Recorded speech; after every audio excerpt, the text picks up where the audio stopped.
অ মা কি বনাই আছা? এই আজি কিবা বেলেগ বনাই আছো ৰ। মা আজি ভাত খাব মন নাই, কিবা বেলেগ বনোৱা না। হয় নেকি? ৰ ৰেডি কৰি আছো। কি বনাবা? আজি অমিতাৰ পৰঠা বনাই খুৱাম। হে অমিতাৰ পৰঠা? এইটো অমিতাটো এনেকৈ কাটি তাৰপিছত অকণ ভাজি ল'ম, কালি জিৰা দি পিঁয়াজ দি পিনে এইটো পৰঠা বনাম যেনেকুৱা আলু বনাই। মই ইয়াত পিঁয়াজটো জুই ইয়াতে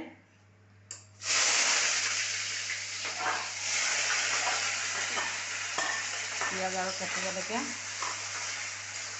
এতিয়া মই এইটো অমিতাটো দি দিম, ফ্ৰাই কৰিব লাগিব আকৌ 5-10 মিনিটমান ভাজিব লাগিব। এইটো ফ্ৰাই কৰি লওঁ। ইয়াতে অলপ নিমখ হালধি দি দিম। ঢাকনটো দি থৈ দিলোঁ। এতিয়া অলপ টাইম নমাই দিম, সিজি গ'ল। মোৰ এইটো হৈ গ'ল ভাজাটো। এতিয়া নমাই দিওঁ আৰু এইপিনে আটাটো ৰেডি হৈ গৈছে। এইটো বনাম এতিয়া। এয়া অমিতাটো ইয়াতে দি ল'লোঁ। যেনেকুৱা আলু বনাই এইটো অমিতাটো ভাজি লৈছোঁ। এইটোৱে ছেম আলু পৰঠাই।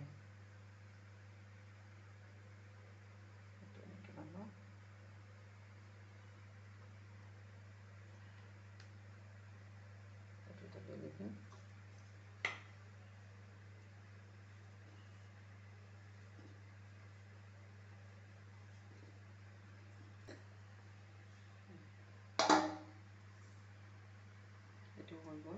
এতিয়া এইটো বনাম। ইয়াতে অলপ তেল দি দিছোঁ, যিহেতু পৰঠা তেলেদি বনাব লাগিব। দি দিলোঁ এতিয়া।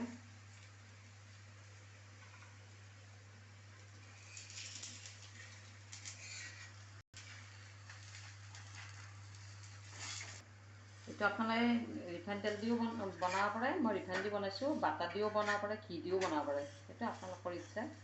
ছেম একদম আলু পৰঠাৰ নিচিনা। এইটো খালি অমিতাটো ভাজি ল'ব লাগিব।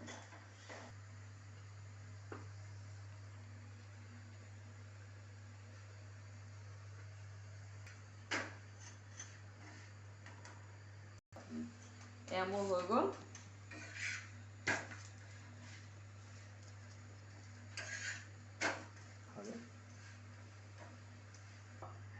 এয়া মোৰ পৰঠা হৈ গ'ল। এইটো ছেম আলু পৰঠা নিচিনা। এইটো আপোনাৰ হেৰি হয় অমিতা।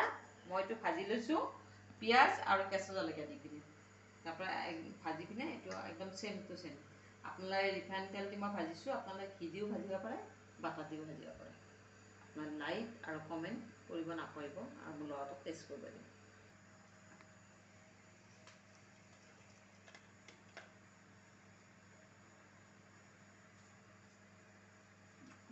মা মজা।